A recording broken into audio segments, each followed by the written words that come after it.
Hola, mi nombre es Amiyaliel Escobar López, estudio en el Instituto Tecnológico de Tijuana en la carrera de Ingeniería Logística. Este trabajo es para la materia de Estadística Inferencial 1. En la unidad 1 vamos a ver Introducción a la Estadística. Esta materia es impartida por el profesor Juan Morales. Pensamiento estadístico. Definiciones. Datos. Son el conjunto de información recolectada como mediciones, géneros, respuestas de encuesta, entre otros. Estadística. Es la ciencia que se encarga de planear estudios y experimentos, obtener datos y luego organizar, resumir, presentar, analizar e interpretar la información para extraer conclusiones basadas en los datos. Población. Es el conjunto completo de todos los elementos, ya sean puntuaciones, personas, mediciones, etc., que se someten a estudio. El conjunto es el completo porque incluye a todos los sujetos que estudiarán. El censo es el conjunto de datos de cada uno de los miembros de la población. La muestra es un subconjunto de miembros seleccionados de una población. Principios básicos del pensamiento estadístico. Contexto de los datos, fuente de los datos, método de muestreo, conclusiones, implicaciones prácticas. Ejemplo, la estadística implica el análisis de datos, por lo que iniciaremos estudiando los datos de la tabla 1-1. Esos son los datos utilizados para el análisis, X y Y. Fuentes de los datos. Es necesario considerar la fuente de los datos y tomar en cuenta si esta fuente es objetiva o si existe alguna razón para pensar que está sesgada. Las mediciones de la tabla 1-1 fueron realizadas por investigadores respetables del Departamento de Ciencias de Nutrición de la Universidad de Rutgers. Los investigadores no tienen razones para distorsionar o modificar los resultados con la finalidad de apoyar alguna postura de beneficio personal. No ganan ni pierden ni alteran los resultados. No recibieron un pago de una compañía que pudiera beneficiar de resultados favorables. Podemos tener la confianza de que estos investigadores son imparciales y de que no alteraron los resultados. El método de muestreo. Al reunir datos muestrales para un estudio, el método de muestreo que se elija puede afectar de manera importante la validez de las conclusiones. Los pesos de la tabla 1-1 provienen de la muestra más grande de pesos incluida en el conjunto de datos 3 del apéndice B. Los investigadores obtuvieron los datos de sujetos que participaron como voluntarios en una evaluación de salud realizada en septiembre, durante su primer año de estudio. Los 217 estudiantes que participaron en la evaluación de septiembre fueron invitados para un estudio de seguimiento en primavera. De ellos, 67 aceptaron la invitación para ser pesados de nuevo durante las últimas 2 semanas de abril. Se trata de una muestra de respuesta voluntaria. Los investigadores reportaron que la muestra obtenida no fue aleatoria y podrían haber un riesgo de autoselección. Los autores profundizaron en el potencial de sesgo al hacer una lista específica de fuentes potenciales de sesgo. Por ejemplo, es posible que solo algunos estudiantes que se sintieron suficientemente cómodos con su peso aceptaran someterse a medición en ambas ocasiones. Conclusiones. Al obtener conclusiones a partir de un análisis estadístico, es necesario hacer afirmaciones que sean claras para las personas sin conocimientos de estadística y de su terminología. La tabla 1-1 incluye los pesos antes y después de 5 sujetos tomados del conjunto de datos 3 del apéndice B. El análisis de tales pesos llevó a las conclusiones reportadas en el artículo Change in Body Weight of Mass of Men and Women in the First Years of College, a Study of the Freshman 15 de Hoffman, Policastro, Quinn y Lee, Journal of American College Health, volumen 55, número 1. Al analizar los datos de la tabla 1-1, los investigadores concluyeron que los estudiantes aumentan de peso durante el primer año de estudios universitarios. Sin embargo, También comentaron que en el pequeño grupo no aleatorio estudiado, el incremento de peso fue menor que 15 libras y que esta cantidad no era universal. Concluyeron que la leyenda Freshman 15 sobre el aumento de peso es un mito. Implicaciones prácticas. Además de plantear conclusiones claras a partir del análisis estadístico, también se deben identificar cualquier implicación práctica de los resultados. En su análisis de los datos recolectados en el estudio de Freshman 15, los investigadores señalan algunas implicaciones prácticas de sus resultados. Ellos afirmaron que quizás sea más importante que los estudiantes reconozcan que los campos aparentemente mínimos e incluso inofensivos en los ámbitos alimenticios y de ejercicio podrían producir grandes cambios en el peso y en el contenido de grasa corporal durante un periodo largo. Los estudiantes que inician el primer año de la universidad deben reconocer que las rutinas de alimentación y de ejercicio radicalmente diferentes pueden tener consecuencias graves en la salud. Ejercicios. Utiliza el sentido común para determinar si el acotamiento descrito es A. Imposible, B. Posible pero muy probable, C. Posible y probable. Multa por exceso de velocidad. Mientras conducía a su casa en Connecticut, David Lerman fue multado por conducir a 205 millas por hora en una ruta de límite de velocidad de 55 millas por hora. Este caso sería imposible, ya que un carro normal no corre a tan grande velocidad. Semáforos. Mientras conducía por la ciudad, Mario Andretti se encontró con 3 semáforos consecutivos y todos estaban en verde. Esto es posible y probable. Día de Acción de Gracias. El año próximo, el Día de Acción de Gracias caerá en lunes. Esto sería imposible, ya que el Día de Acción de Gracias está destinado para el tercer o cuarto jueves del mes de noviembre. Nunca puede caer en lunes. Continuando con los temas, vamos a ver los tipos de datos. Parámetro. Es una medición numérica que describe algunas características de una población. Ejemplo, hay exactamente 100 senadores en el Congreso de Estados Unidos y 55 de ellos son republicanos. La cifra del 55% es un parámetro porque está basada en la población de todos los 100 senadores. Estadístico. Es una medición numérica que describe algunas características de una muestra. Ejemplo, en 1936, Literary Digest encuestó a 2.3 millones de adultos estadounidenses. El 57% dijo que votaría por ALF London para la presidencia. La cifra del 57% es un estadístico, ya que se basa en una muestra y no en una población completa de todos los adultos de Estados Unidos.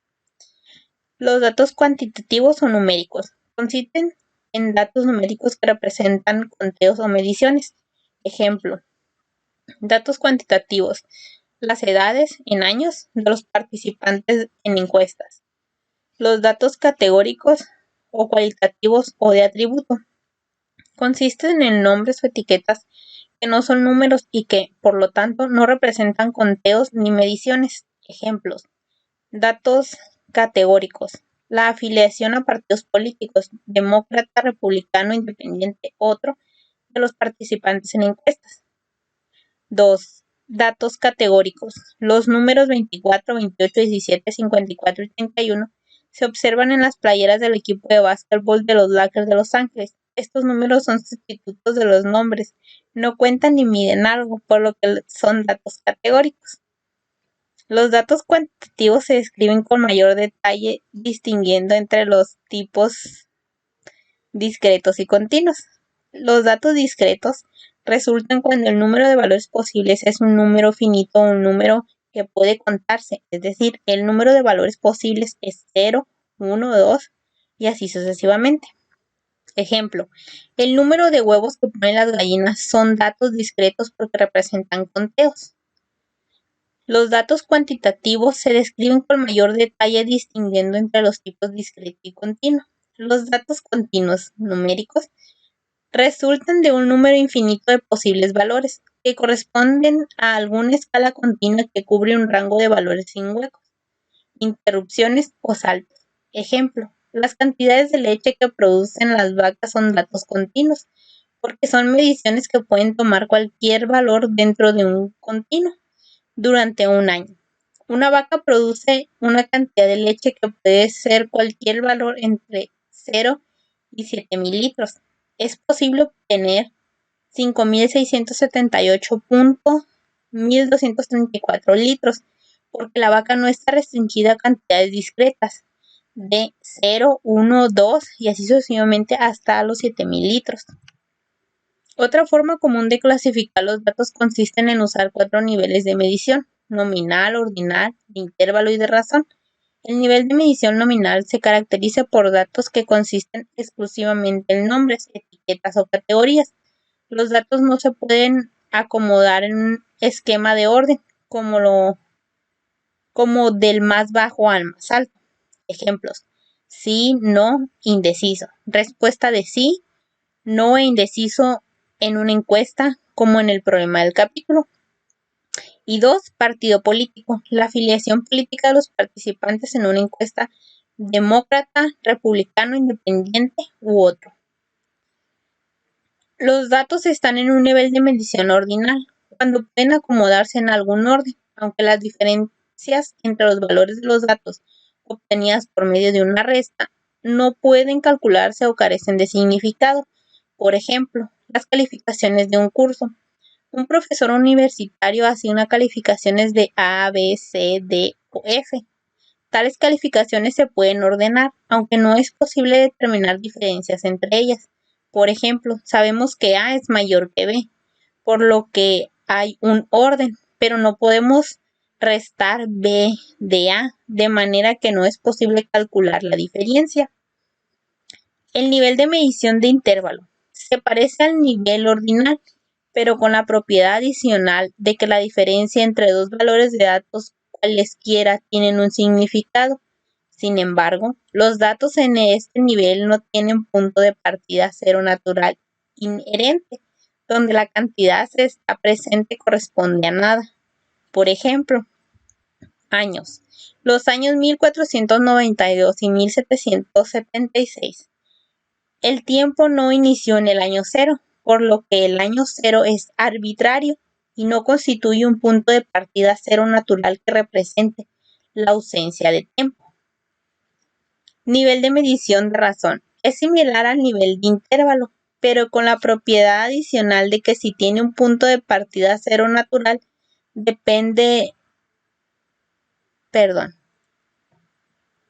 punto de partida cero natural, depende del cero, indica que nada de la cantidad está presente.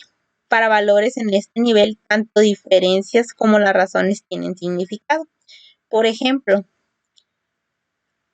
las distancias. Las distancias en kilómetros recorridas por automóviles, 0 kilómetros representan ninguna distancia recorrida y 400 kilómetros es el doble de 200 kilómetros. Los precios. Los precios de libros de textos universitarios 0 realmente representan ningún costo y un libro de 100 cuesta el doble que un libro de 50. Determinemos si el parámetro dado es un estadístico o un parámetro. Dispositivos para cruzar las calles. En la ciudad de Nueva York hay 3,250 dispositivos para cruzar las calles. Los peatones tienen que presionar un botón de dichos dispositivos ubicados en las intersecciones de tránsito para controlar las luces del semáforo. Se descubrió que el 77% de los aparatos no funcionan, según datos del artículo Ford Exercise in Nueva York Futility Push Button de Michelle Long en New York Times. Esto vendría siendo un parámetro. La tabla periódica. El peso atómico promedio o la medida del peso atómico de todos los elementos de la tabla periódica es de 134.355 unidades de masa atómica unificada. Esto vendría siendo un parámetro, ya que se basa en el peso atómico promedio de todos los elementos de la tabla periódica. Continuamos con los ejercicios y dice, determine si los valores dados provienen de un conjunto de datos discretos o continuos.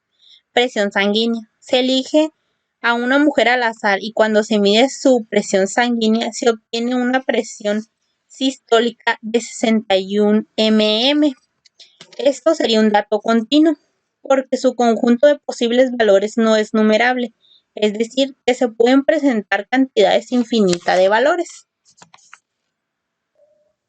Siguiendo con los temas, veremos a continuación el tema pensamiento crítico.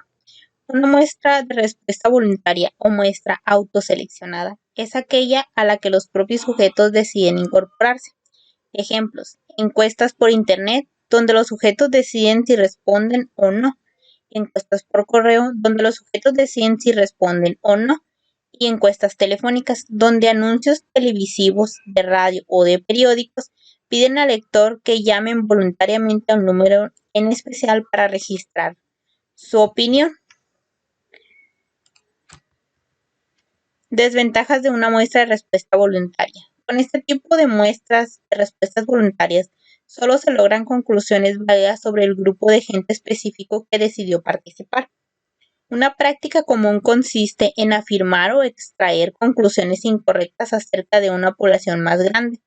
Desde un punto de vista estadístico, una muestra de este tipo es defectuosa o no debe usarse para hacer afirmaciones generales sobre una población más grande. Correlación y casualidad.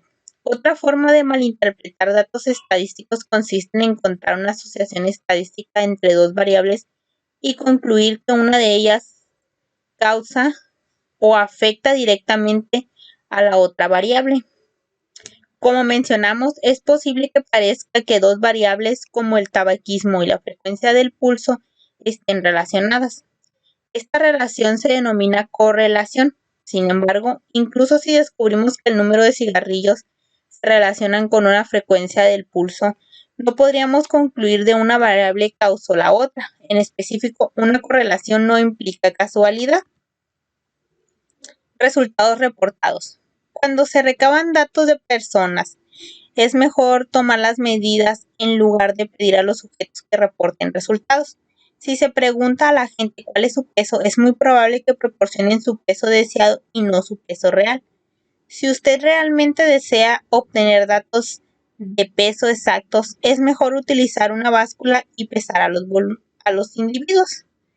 Resultados reportados. Ejemplo: conducta de votación cuando se entrevistó a 1,002 posibles votantes. El 70% de ellos dijeron haber votado en una reciente elección presidencial. Con base en datos del ICR Research Group. Sin embargo, los registros de votación indican que solo el 61% de los posibles votantes realmente votaron. Muestras pequeñas. La conclusión no se deben basar en muestras demasiado pequeñas. Ejemplo: la organización Children's Defense Fund publicó Children Out of School in America, donde se informó que de los estudiantes de secundaria suspendidos en una región, el 67% fueron suspendidos al menos 3 veces, pero esta cifra está basada en una muestra de tan solo 3 estudiantes. Los informes en los medios de comunicación no mencionaron que el tamaño de la muestra era muy pequeño. Porcentajes. En algunos estudios se citan porcentajes confusos o pocos claros. Recuerde que el 100% de alguna cantidad se refiere a la totalidad y que, por lo general, no está justificado hacer referencia a porcentajes mayores que el 100%. Ejemplo: porcentaje erróneo al referirse a la pérdida de equipaje. Continental Airlines publicó anuncios que afirmaban que se trataba de un rubro que mejoraron un 100% durante los últimos 6 meses. En el artículo editorial que criticaba este dato estadístico, el New York Times interpretó correctamente que la cifra de mejora en un 100% significaba que ya no se pierde el equipaje, un logro que todavía no disfruta Continental Airlines. Preguntas que inducen respuestas. Preguntas que inducen respuestas. Si la pregunta de encuestas no se redactan de forma cuidadosa, los resultados de un estudio pueden ser engañosos. Es posible que las preguntas de encuesta estén cargadas o redactadas intencionalmente para obtener la respuesta deseada. Por ejemplo, efectos de la redacción de una pregunta. Observe las tareas reales de las respuestas afirmativas para las diferentes formas de redacción de una pregunta. 97% dijo que sí. ¿Debería el presidente utilizar su poder de veto para eliminar los desperdicios? El 57% dijo que sí. ¿Debería el presidente utilizar su poder de veto o no? Orden de las preguntas. En ocasiones las preguntas de una encuesta se sesgan de manera no intencional debido a factores como el orden de los relativos que se someten a consideración. Por ejemplo, efecto del orden de las preguntas. Examine estas preguntas de una encuesta aplicada en Alemania. ¿Cree usted que el tránsito vehicular contribuye a la contaminación del aire más o menos que la industria? ¿Cree usted que la industria contribuye a la contaminación del aire más o menos que el tránsito vehicular? Cuando se mencionó primero el tránsito, el 45% culpó a este factor y el 27% a la industria. Cuando la industria se mencionó primero, el 24% culpó al tránsito y el 57% culpó a la industria. Falta de respuesta. Existe una faltante de respuesta cuando alguien rehúsa contestar una pregunta de encuesta o cuando la persona no está disponible. Cuando se plantean preguntas de encuestas a los individuos, algunos se niegan firmemente a responder. La tasa de negativas ha crecido en los últimos años, en parte debido a que muchos vendedores persistentes de los sistemas de telemarketing tratan de vender bienes o servicios. Datos faltantes. En ocasiones los resultados se ven muy afectados por datos faltantes. A veces faltan datos muestrales por el azar, como los sujetos que abandonan un estudio por razones no relacionadas con el mismo, aunque otras veces faltan algunos datos debido a factores especiales, como los individuos con bajos ingresos que son los menos proclives a informar cuánto dinero ganan. Es bien sabido que en el censo de Estados Unidos hay personas faltantes, quienes a menudo pertenecen a los grupos de bajos ingresos o sin hogar. Estudio para el propio beneficio. En ocasiones los estudios reciben el patrocinio de grupos con intereses específicos. Por ejemplo, en los últimos años ha aumentado la preocupación por la práctica de las empresas farmacéuticas por financiar a médicos que realizan experimentos clínicos e informan sus resultados en revistas de prestigio, como Journal of the American Medical Association. Números precisos. Números precisos en la actualidad hay 103.215.027 hogares. Puesto que esta cifra es muy precisa, mucha gente considera erróneamente que también es exacta. En este caso, el número es una estimación y sería mejor decir que el número de hogares es aproximadamente 103 millones. Distorsiones deliberadas. En el libro Tiny Truth, Cynthia Crossan cita un ejemplo de la revista Corporate Rebel, la cual publicó resultados que mostraban que, entre las compañías de renta de automóviles, Avis fue la ganadora en una encuesta realizada a personas que utilizaban dicho servicio. Cuando Hearst solicitó información detallada sobre la encuesta, las respuestas originales desaparecieron y el coordinador de encuesta de la revista renunció. Hearst demandó a Avis por publicidad falsa basada en la encuesta y también a la entrevista. Ejercicios, conocimientos estadísticos y pensamiento crítico. Correlación y casualidad.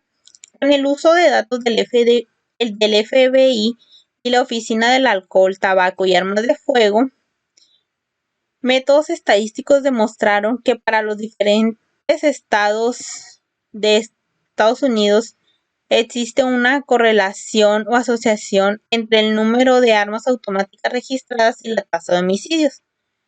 Podemos concluir que un incremento en el número de armas automáticas registradas causa un aumento de la tasa de homicidios. No, porque la correlación entre las variables no implica que una sea causa de la otra. ¿Podríamos reducir la tasa de homicidios disminuyendo el número de armas automáticas registradas? No, porque la relación en el número de armas automáticas registradas no necesariamente dará como resultado una menor tasa de homicidios.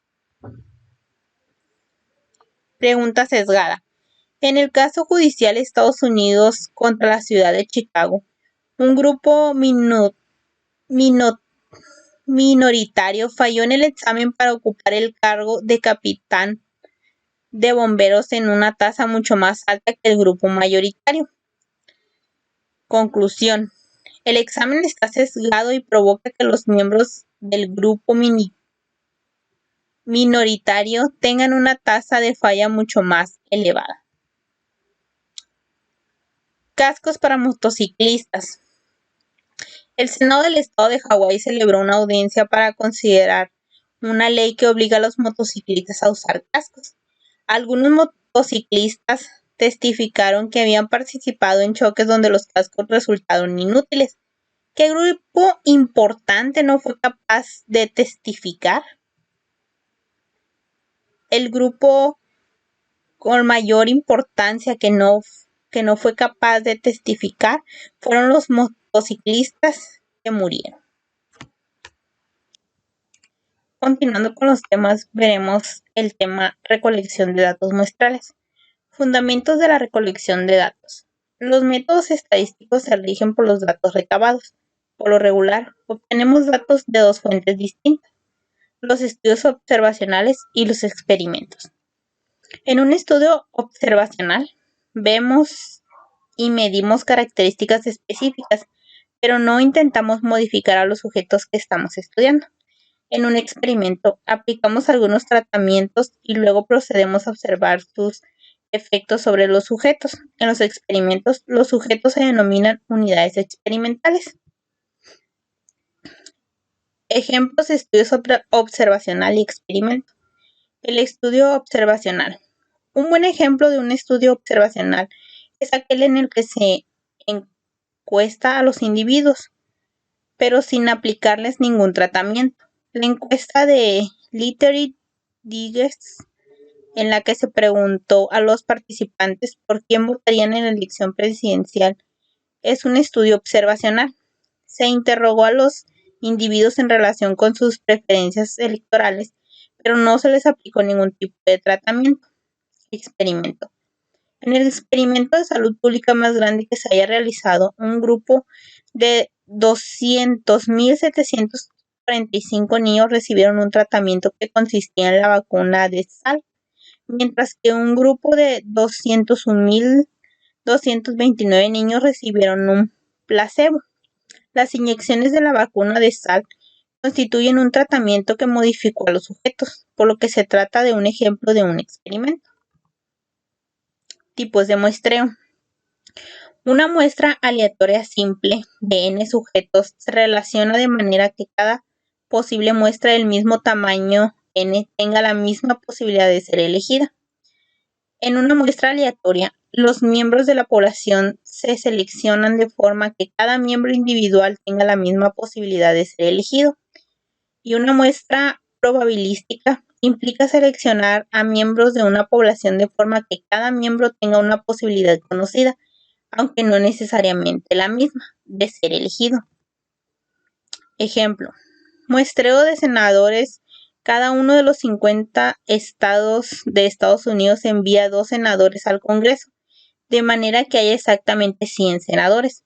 Supongamos que se anota el nombre de cada estado en una tarjeta separada, que se mezclan las 50 tarjetas en un recipiente y después se selecciona una de ellas.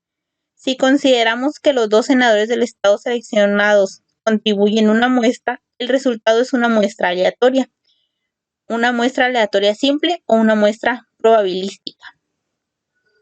Ejemplo de la solución. Se trata de una muestra aleatoria porque cada senado tiene la misma probabilidad, 1 en 50, de ser elegido. No se trata de una muestra aleatoria simple porque no todas las muestras de tamaño 2 tienen la misma probabilidad de ser elegidas. Por ejemplo, Con este diseño muestral sería imposible seleccionar a 2 senadores de estados diferentes en una muestra probabilística, porque cada senador tiene una probabilidad conocida, una de 50, de ser elegido. Otros tipos de muestreo. En el muestreo sistemático, elegimos algún punto de partida y luego seleccionamos cada estimo, por ejemplo, cada 3 elementos de población. En el muestreo de conveniencia, simplemente se utilizan resultados que sean muy fáciles de obtener. En el muestreo estratificado, subdividimos a la población en al menos 2 subgrupos o estratos diferentes, de manera que los sujetos que pertenecen al mismo subgrupo comparten las mismas características, como en el género o la categoría de edad, y luego obtenemos una muestra de cada subgrupo o estrato. En el muestreo por conglomerados, primero dividimos el área de la población en secciones o conglomerados. Luego elegimos al azar algunos de estos conglomerados y después elegimos a todos los miembros de los conglomerados seleccionados. Muestreo de etapas múltiples. Los encuestadores profesionales y los investigadores gubernamentales a menudo recolectan datos utilizando cierta combinación de los métodos básicos de muestreo. Un diseño de muestreo de etapas múltiples implica la selección de una muestra en diferentes pasos, los cuales suelen incluir distintos procedimientos de muestreo. Muestreo de etapas múltiples. Ejemplo: 1. Todo el país, Estados Unidos, se divide en 2007 regiones diferentes llamadas unidades muestrales primarias, o como lo ponemos en sus siglas, UMP. Las unidades muestrales primarias son aleatorias metropolitanas, grandes condados o grupos de condados más pequeños. 2. En cada uno de los 50 estados se selecciona una muestra de unidades muestrales primarias. Para la Current Population Survey se utilizan 792 de las unidades muestrales primarias. Se usan las 432 unidades muestrales primarias de las poblaciones más grandes y se seleccionan al azar 360 unidades muestrales primarias de las 1575 restantes. 3. Cada una de las 792 unidades muestrales primarias elegidas se dividen en bloques y se utiliza un muestreo estratificado para seleccionar una muestra de bloques. 4. En cada bloque seleccionado se identifican conglomerados de hogares cercanos entre sí. Los conglomerados se eligen al azar y se entrevistan a todos los hogares de los conglomerados elegidos. Observe que este diseño de muestreo de etapas múltiples incluye los muestreos aleatorio, estratificado y por conglomerados en diferentes etapas. El resultado final es un diseño de muestreo complejo, pero es mucho más práctico y menos costoso que utilizar un diseño más sencillo como una muestra aleatoria simple. Tipos de estudios observacionales. En un estudio transversal, los datos se observan, miden y reúnen en un solo momento. En un estudio retrospectivo o de control de caso, los datos se toman del pasado mediante el examen de registros, entrevistas y otros recursos. En el estudio prospectivo o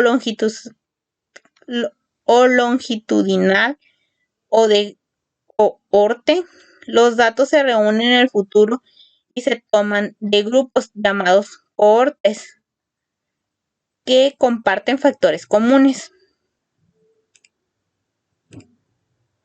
Diseños de experimentos. Ejemplo: el experimento de la vacuna de Salk. En 1954 se diseñó un experimento masivo con la finalidad de probar la efectividad de la vacuna de Salk para prevenir la poliomielitis, una enfermedad que había causado la muerte o paralizado a miles de niños. En ese experimento se administró un tratamiento con la vacuna de Salk a un grupo de 200.745 niños, mientras que a un segundo grupo de 201.229 niños se le dio un placebo que no contenía ningún fármaco. Los niños que fueron inyectados no sabían si estaban recibiendo la vacuna de Salk o el placebo y fueron asignados al grupo de tratamiento o al grupo de placebo mediante un proceso de selección aleatoria. equivalente al lanzamiento de una moneda. De los niños que recibieron la vacuna, 33 desarrollaron posteriormente poliomielitis, aunque de los niños que recibieron el placebo, 115 desarrollaron la enfermedad. Diseño experimental inadecuado. Tratar a todas las mujeres y no tratar a los hombres. Problema. No se sabe si los efectos se deben al género o al tratamiento. El grupo de tratamiento a mujeres se aplica el tratamiento a todas las mujeres y el grupo de placebo a los hombres. Diseño experimental completamente aleatorizado. De manera aleatoria se determina quién recibirá el tratamiento. Es decir, se aplica el tratamiento a estos sujetos elegidos al azar, ya sea hombres o mujeres. Diseño de bloques aleatorizados. Se forma un bloque de mujeres y un bloque de hombres. Dentro de cada bloque se selecciona al azar los sujetos que recibirán el tratamiento. Como lo vemos en la imagen, bloque de mujeres, se aplica el tratamiento a mujeres elegidas al azar. Se puede elegir a la segunda o a la tercera o a la cuarta y así sucesivamente. Y en el bloque de hombres se aplica el tratamiento a hombres elegidos al azar. En este caso se seleccionó al primero y de ahí se seleccionó al cuarto hombre. Ejercicios, conocimientos estadísticos y pensamiento crítico. Muestra de conveniencia. El autor realizó una encuesta entre los estudiantes de sus clases. Les pidió que indicaran si eran zurdos o diestros. Es probable que esta muestra de conveniencia arroje resultados que sean típicos de la población. Es probable que los resultados sean buenos o malos. La calidad de los resultados de esta encuesta refleja la calidad de las muestras de conveniencia en general. Para la primera pregunta, ¿es probable que esta muestra de conveniencia arroje resultados que sean típicos de la población? Sí, porque la mayor parte de la población es diestra. La segunda pregunta, ¿es probable que los resultados sean buenos o malos? Depende del objetivo de la dicha encuesta. Si el objetivo es saber solo de su sala de clases quienes son diestros, sí son muy buenos resultados. En la tercera pregunta, ¿la calidad de los resultados de esta encuesta refleja la calidad de las muestras de conveniencia en general? Sí, porque se realizó un estudio por conveniencia. En general, a todos los estudiantes de su clase basado en el 100%, los resultados serán óptimos. Ergonomía. Un alumno del autor reunió medidas de la longitud del brazo de sus familiares. Ese es un conocimiento por conveniencia. Cata de vinos. Una ocasión el autor observó a catadores de vinos profesionales mientras trabajaban en una instalación de pruebas de Consumer Union en Yonkers, Nueva York. Suponga que la prueba incluye 3 vinos distintos elegidos al azar de 5 bodegas de vino diferentes. Ese es estratificado. Muestreo de estudiantes. Un salón de clases alberga 36 estudiantes sentados en 6 filas diferentes, con 6 estudiantes en cada fila. El profesor arroja un dado para elegir una fila y luego lo arroja nuevamente para elegir un estudiante específico de la fila. El proceso se repite hasta complementar una muestra de 6 estudiantes. Este plan de muestreo da como resultado una muestra aleatoria. Una muestra aleatoria simple. Explique. No es una muestra aleatoria ni una muestra aleatoria simple, porque no todos tienen la misma posibilidad de ser elegidos. En este caso, existe un factor de restricción para la sección de la muestra, ya que cada 6 estudiantes se arroja el dado nuevamente. Continuando con los temas, veremos la distribución de frecuencias.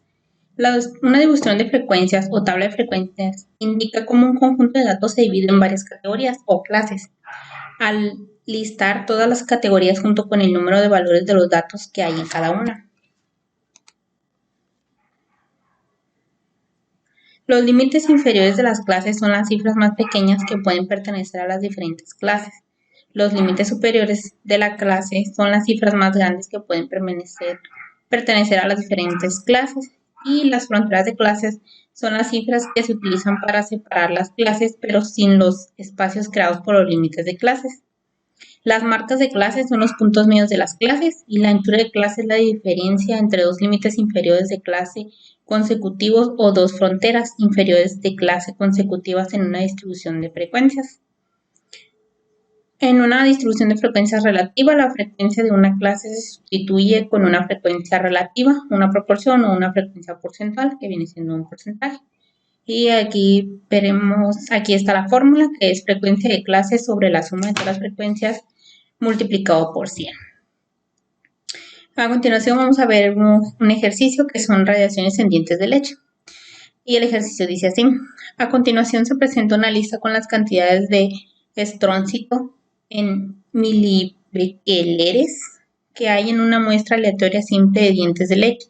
La muestra se obtuvo de los residentes de Pensilvania nacidos en 1979 con base en datos de Ann Unespet, Rice in Strontium 90 in US Deciduous Test in the 1990 de Mangatto en All Science of the Total Environment. Construye una distribución de frecuencia de 8 clases, indique con el límite superior de clase de 110 y utilice una anchura de clase de 10. Existe una razón por la que este tipo de datos son importantes. Ok, entonces aquí nos muestran nuestros datos y los vamos a colocar en una hoja de Minitab. Yo ya lo tengo previamente aquí escrito. Y para esto pues nos vamos a ir a gráficas, a histogramas, a hacer un histograma simple y le vamos a aceptar. Aquí le vamos a seleccionar, en este caso ya está seleccionado, radiaciones en dientes de leche. En etiquetas, pues vamos a ponerle el título. Radiaciones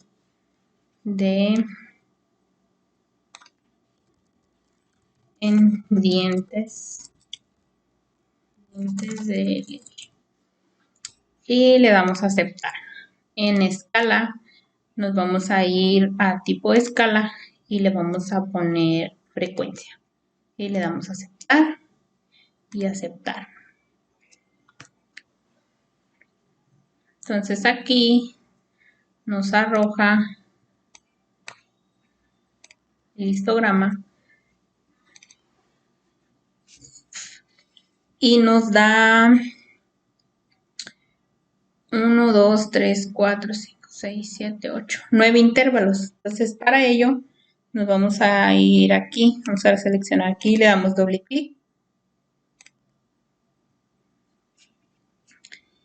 Y donde dice seccionamiento, le damos el número de intervalos, le ponemos 8, ya que nuestro ejercicio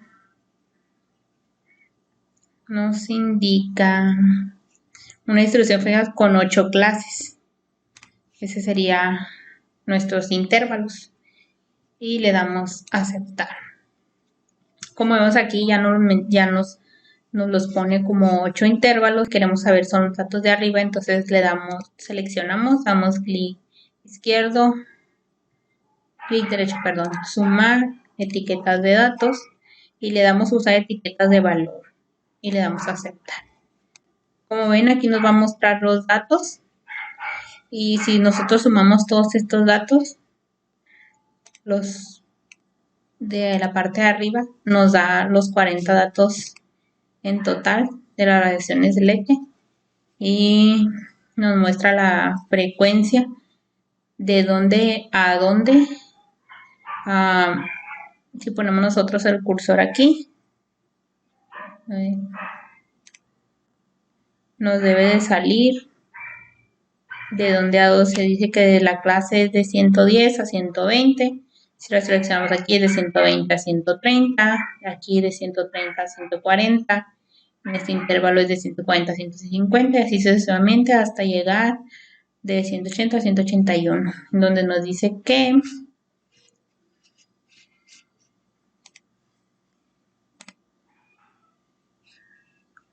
Entonces dice, es una frecuencia, construye una distribución de frecuencias con 8 clases, indique un límite superior de 110. Aquí está, el límite superior aquí es de 110. Aquí como ven aparece de 110 a 120. Y ahora sí, nos vamos al siguiente ejercicio. El ejercicio nos pide que indique la anchura de clase, las marcas de clase y las fronteras de clase para las distribuciones de frecuencia indicadas. Las distribuciones de frecuencia se basan en los datos del apéndice B. Para esto pues nos vamos a ir a nuestro libro de estadística y nos vamos a ir al apéndice B y de ahí vamos a tomar los datos. En este caso yo ya tengo capturados los datos de los pesos de metal de desecho y los tengo capturados aquí en Minitab. Y son todos los datos, son 62 datos en total de los pesos de metal de desecho. Ahora bien, vamos a construir un histograma. Para eso nos vamos a ir a gráfica, histograma, nos vamos a ir a simple y le damos a aceptar. Vamos a seleccionar pesos de metal de desecho, etiquetas, pues ya saben, le vamos a poner el nombre. Vamos a poner pesos de metal de desecho y le damos a aceptar. Nos vamos a ir a escala, igual tipo de escala, nos vamos a ir a frecuencia, aceptar y aceptar. Y vamos a esperar que cargue para que nos dé nuestro histograma.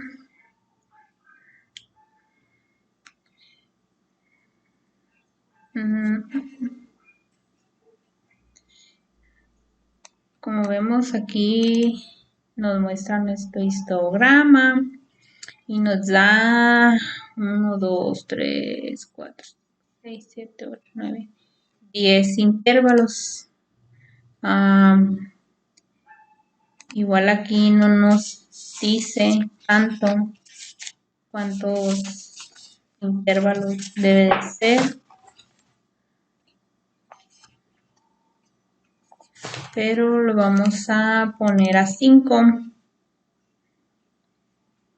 Ya saben que lo vamos a seccionamiento, número de intervalos, lo vamos a poner a la mitad de lo que está. Y de igual manera aquí si seleccionamos esto y le ponemos posiciones de punto medio, punto de corte, podemos poner los datos de dónde a dónde queremos nuestro... Ay, no le di a aceptar.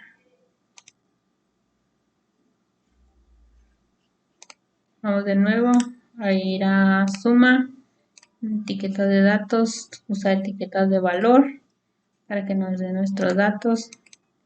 Y vamos a ir de nuevo otra vez seccionamiento, número de intervalos 5, no le damos a aceptar ahorita y ya le damos a aceptar. Y ahora sí, ya nos muestra solo 5 intervalos, 5 clases y ya nos dice que para la clase que va de punto 6 a punto 6 son 2, la clase que va de punto 6 a 1.8 es de 26, igual la clase de que va de 1.8 a 3 es 18, la clase que va de 3 a 4.2 es de 12 y la que va de 4.2 a 5.4 pues es de 4. ¿Y eso qué quiere decir? Pues que son las veces que se repiten los pesos del metal. En este caso, pues se repite 2 veces el mismo peso, a 26 veces, 18 veces, 12 veces y 4 veces. En los tipos entre estos tipos de pesos, pues está la frecuencia. Y como sabemos, pues las marcas de clases, también le podemos poner las marcas de clases, como se lo habíamos mencionado ahorita. Seleccionamos aquí, damos doble clic. No me sale.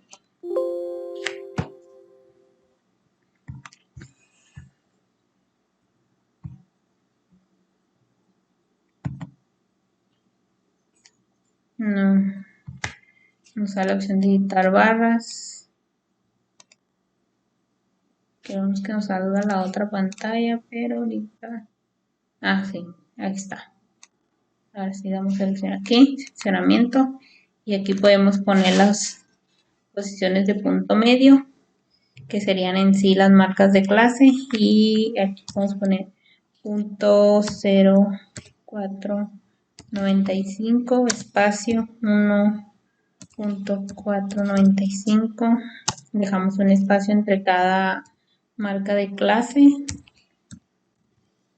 ¿Cómo sacamos las marcas de clases? Pues lo vimos en las definiciones. Las marcas de clase es la sumatoria de los intervalos y se divide entre 2. Y es así como salen las marcas de las clases. Y le damos a aceptar. Y como vemos aquí ya ahora sí ya nos dan más los datos de una mejor manera. Y si sumamos los datos que están en la parte de arriba, pues nos dan los 62 datos. Continuando con los ejercicios de distribución de frecuencias, vamos a ver los pesos de papel desechado. Dice, como parte del proyecto Kerbine de la Universidad de Arizona, se analizó la basura desechada de 62 hogares. Para eso, pues igual nos vamos a ir al libro y vamos a ver el apéndice B, y es donde vamos a capturar los 62 datos, que son los 62 pesos del papel, ¿no?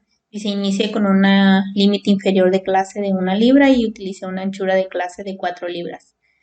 Y para esto, pues aquí ya tengo el archivo previamente, igual ya lo tengo previamente abierto. Y aquí están los 62 datos, ya los pasé a la hoja. Y ahora lo que vamos a hacer un histograma. Vamos a irnos a gráfica, a histograma, vamos a hacer un histograma simple. Vamos a seleccionar los pesos de desecho. En las etiquetas, pues vamos a ponerle pesos de papel desechado. Y le vamos a aceptar. En escala, pues es igual, tipo de escala, la frecuencia, vamos a utilizar la frecuencia, le damos a aceptar y aceptar. Vamos a esperar a que cargue nuestro histograma para checar los datos.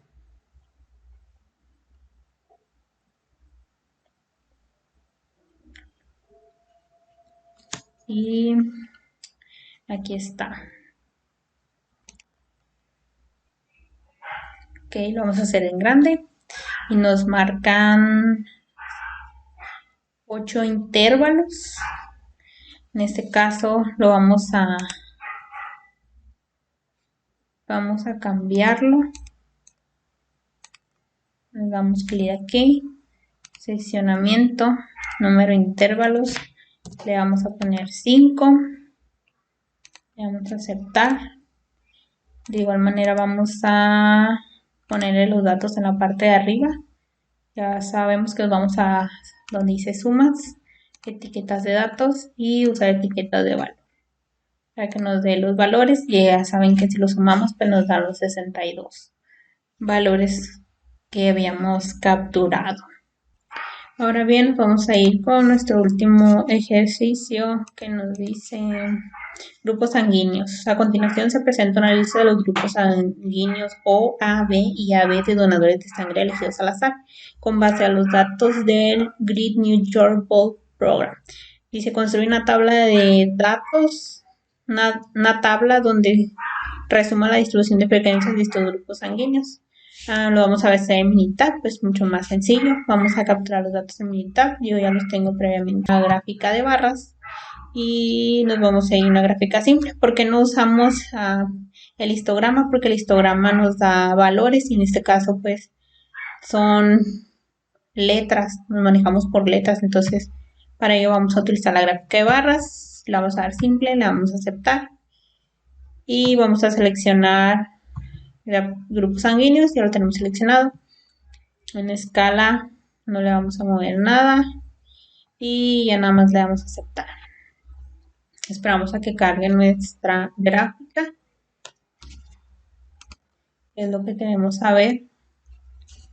Para esto aquí nos dice en los grupos para el A, la B, pero lo que queremos, le vamos a poner sumar, etiqueta de datos y usar etiqueta de valor. ¿Para qué? Para que nos diga que son 20 del A, 3 del AB, 5 del B y 22 del O, del grupo sanguíneo. Aquí nos muestra la barra, el grupo de sanguíneos para el A tiene un valor de 20, para el grupo sanguíneo AB tiene un valor de 3 y para el grupo sanguíneo B tiene 5 y para el grupo sanguíneo del O tiene 22. Pues continuando con el tema de resumen y gráficas de datos, vamos a ver el subtema histogramas, que es el histograma, es una gráfica con barras de la misma anchura dibujada junto a otra sin espacio entre sí. La escala horizontal representa clases de valores o datos cuantitativos, en tanto que la escala vertical representa frecuencias. La altura de barras corresponde a los valores de frecuencia. Entonces vamos a ver un ejercicio que dice ¿cuánto mide un tornillo de 3/4 de pulgada? Utiliza la distribución de frecuencias del ejercicio 23 en la sección 2-2 para construir un histograma. ¿Qué sugiere el histograma sobre la longitud de 3/4 de pulgada? ¿Cómo se afirma en la etiqueta que los empaques que contienen los tornillos? Teniendo en cuenta que 3/4 pues es igual a 0.75. Aquí ya tengo previamente capturado los datos, entonces para ello pues vamos a ir a gráficas, a histograma, vamos a poner con ajustes y le damos a aceptar. Vamos a ver la longitud de los tornillos y le damos a aceptar. Esperamos que cargue.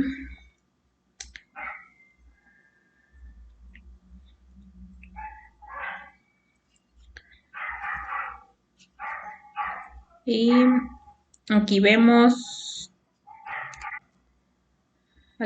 este histograma con la campana de Gauss, el cual igual le podemos poner las etiquetas de datos. Y ahí está. Este histograma es un poquito más detallado ya que nos da la media que es de 0.7468 con una desviación estándar del 0.01232 y los datos que son 50 datos. Para ello podemos checar otro histograma un poco más de datos. Para ello vamos a ir a estadísticas básicas y resumen gráfico. Igual le seleccionamos. Recordemos que el nivel de confianza por default nos da un 95%. Y aquí nos da un informe de resumen de longitudes de tornillos. Como vemos nos arrojan muchos más datos. Nos da el A cuadrado que es de 1.43, el valor de P que es de 0.005, una media de 0.74682, una desviación estándar de 0.1232, nos da la varianza, la asimetría, la kurtosis, el número de datos, el mínimo, el primer cuartil, la mediana, el tercer cuartil, el máximo. Y nos dice que un intervalo de confianza del 95% para la medida está entre el 0.74332 al 0.75032. ¿Qué nos quiere decir esto? Pues que de acuerdo al problema dice el resultado es de que parece que la distribución de frecuencias es congruente con la etiqueta de 3/4 de pulgada. Parece que la distribución de frecuencias se distribuye alrededor de la longitud 0.75, que era lo que queríamos saber. Y sí, está dentro de, pues igual aquí los datos lo demuestran, un intervalo de confianza del 95% para la mediana, igual a 0.74100 a 0.75600 y para un intervalo de confianza del 95% para la desviación estándar, que viene siendo el 0.01029 al 0.01535. Igual aquí nos arrojan más datos. Y vamos a ver el siguiente ejercicio que nos dice así: pesos de papel desechado. Utilice la distribución de perfectas del ejercicio 24 en la sección 2.2 para construir un histograma. Parece que los pesos del papel desechado tienen una distribución normal. Bueno, igual vamos a capturar los datos. En este caso ya los tengo aquí previamente capturados. Y vamos a irnos a igual, estadísticas básicas, resumen gráfico. Y ahora vamos a seleccionar pesos de papel desechado. Y como vemos en este histograma nos arroja que la campana de Gauss tiene menos incongruencia. Igual nos da el A cuadrado de 0.34, el valor de P de 0.476, la mediana de 9.4281, una desviación estándar de 4.1681, la varianza 17.3728, asimetría, kurtosis, el mínimo, la mediana, la máxima. Igual sabemos que nos arroja un nivel de confianza del 95%. Y vemos que los datos están un poquito más centrados para este problema. Nos dice, parece que los pesos de papel cero tienen una distribución normal, ¿sí? Porque si comparamos el otro histograma anterior, que es el de tornillos, nos podemos dar cuenta que los datos están un poco más en una distribución más normal que en el anterior. Entonces podemos decir que sí. Vamos a ir al siguiente ejercicio que dice puntuaciones que otorga Pico. Utiliza la distribución de frecuencias del ejercicio 25 en la sección 2.2 para construir un histograma. Parece que el resultado es una distribución normal. ¿Y por qué? Bueno, en este caso ya tenemos previamente los datos. Igual nos vamos a ir a estadísticas básicas, resumen gráfico y vamos a seleccionar puntuaciones de crédito Pico y igual el nivel de confianza pues es del 95. Y aquí nos arroja el histograma.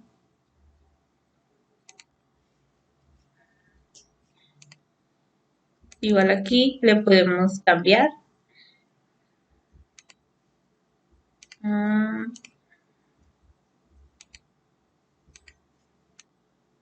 Bueno, lo podemos dejar así. Sabemos que es un histograma del informe de un resumen de puntuaciones de crédito.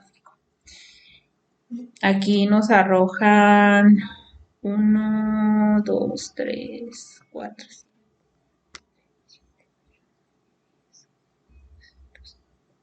17 intervalos, pero aquí igual marca en ceros y vemos que la distribución pues no es muy normal. Igual nos arrojan todos los datos, una mayores datos y dice, parece que la distribución no es normal, ya que las frecuencias no son simétricas alrededor de la frecuencia máxima, lo cual pues lo podemos notar en la gráfica, ya que la frecuencia mínima es hacia el lado izquierdo y se ve que no hay una frecuencia normal, que no tiene, aunque no se vea completa la campana de Gauss, vemos que no es una distribución de frecuencias normal. Continuando con los temas, vamos a ver la de gráficas estadísticas. El objetivo de las gráficas estadísticas es identificar una gráfica adecuada para representar un conjunto de datos que revele de manera clara algunas características importantes. Definiciones. Gráfica de puntos. Es aquella donde se marca cada valor de un dato como un punto a lo largo de una escala de valores. Los puntos que representan valores iguales se apilan. A continuación vamos a ver un ejemplo de un ejercicio en una gráfica de puntos que dice: constituye una gráfica de puntos de las cantidades de estrócito 90 que sugiere la gráfica de puntos acerca de la distribución de estas cantidades. Bueno, nosotros aquí previamente tenemos que anotar todos los datos en una hoja de Minitab. Igual ahora aquí yo ya lo tengo anotado y los tengo aquí. Ahora vamos a hacer la gráfica de puntos. Para esto pues vamos a ir a gráfica de puntos. Vamos a seleccionar simple, le damos a aceptar. Le damos doble clic para que se ponga acá a este lado en etiquetas. Pues le vamos a poner título, gráfica de puntos. Este nombre medio estroncito 90 y le damos a aceptar.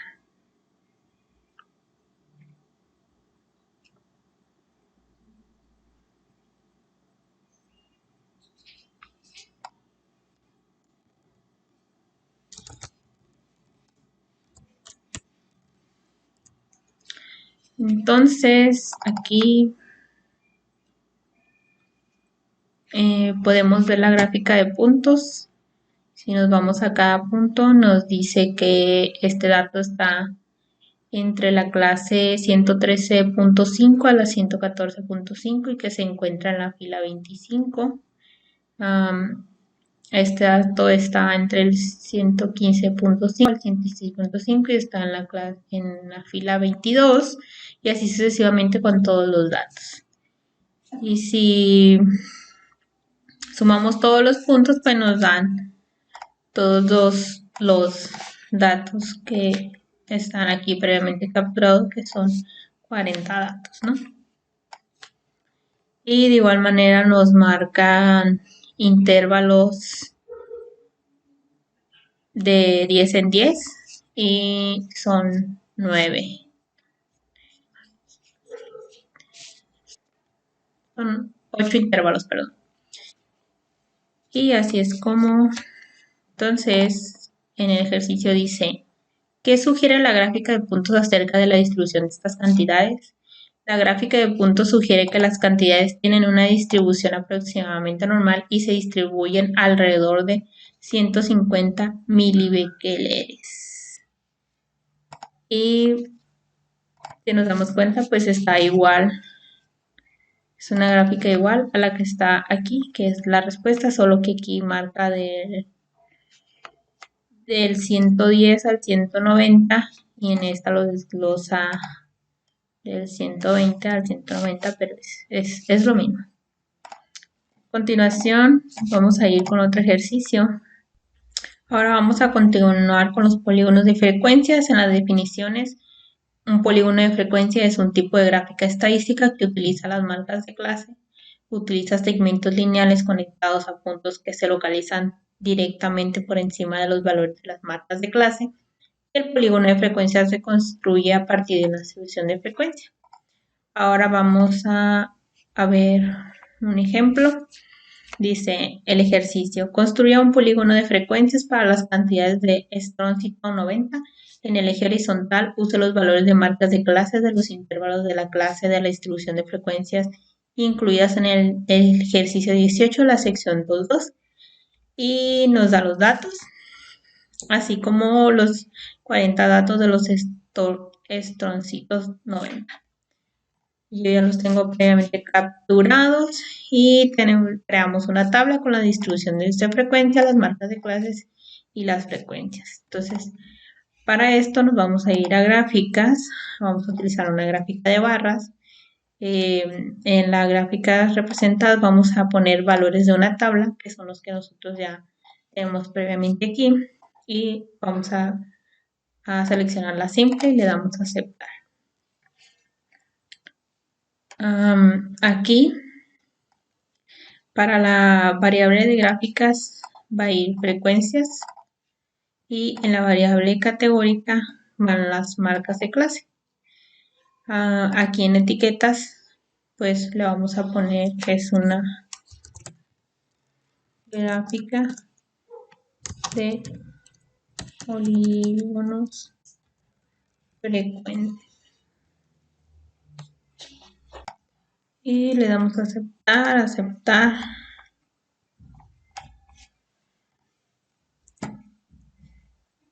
Y aquí nos arroja la tabla,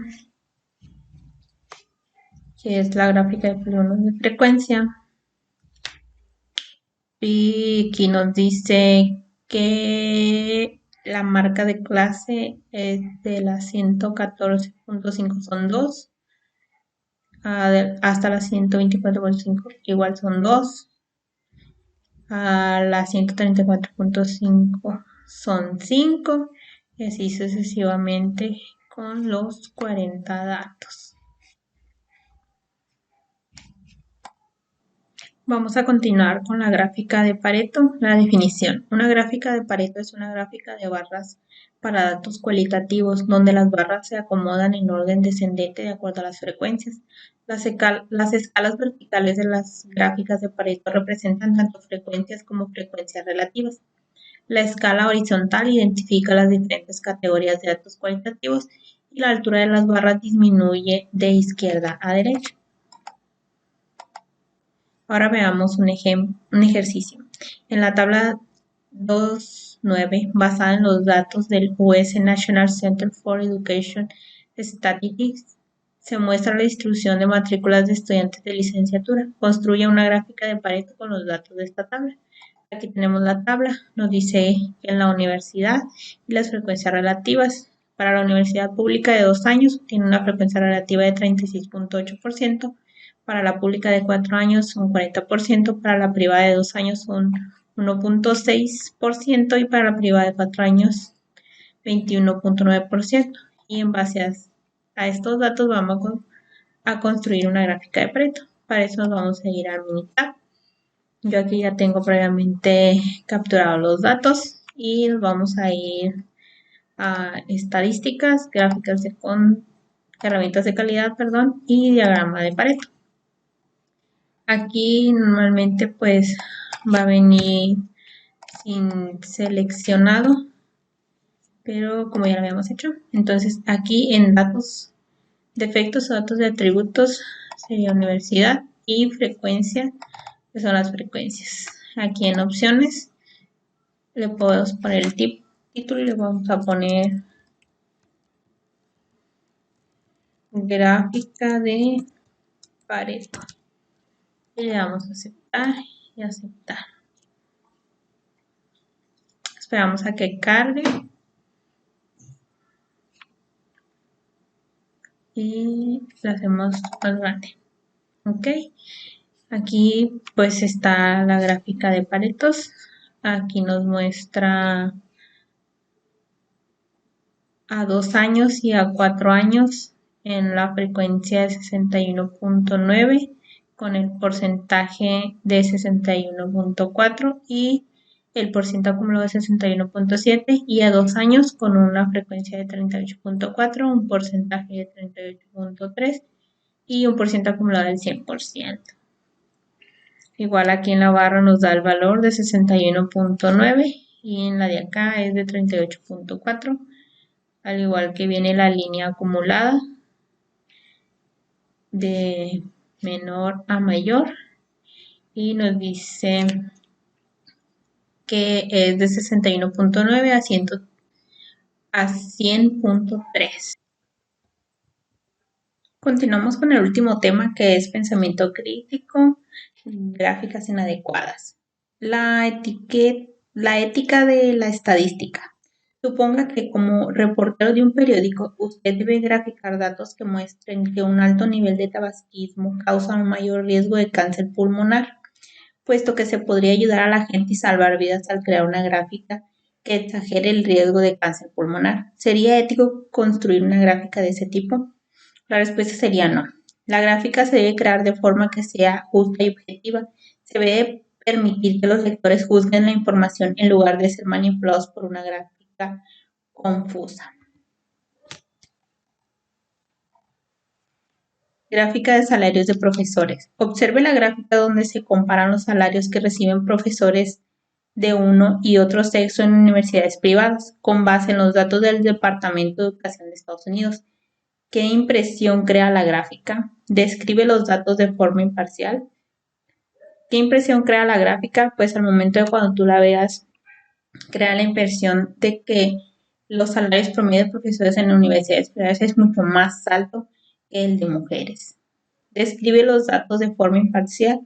Yo diría que no, puesto que está muy claro aquí donde dice que los hombres ganan un mayor salario que las mujeres. La gráfica de consumo de petróleo. La siguiente gráfica utiliza cilindros para representar los barriles de petróleo consumidos por Estados Unidos y Japón. La gráfica distorsiona los datos o los describe de forma imparcial. ¿Por qué? Aquí hay una gráfica donde muestra que Estados Unidos consume un diario de petróleo en millones de barriles, mientras que Japón es un porcentaje mucho menor, pero yo diría que esta gráfica no distorsiona los datos, ya que pues está dando por hecho quién consume más petróleo al día y quién consume menos. De mi parte sería todo.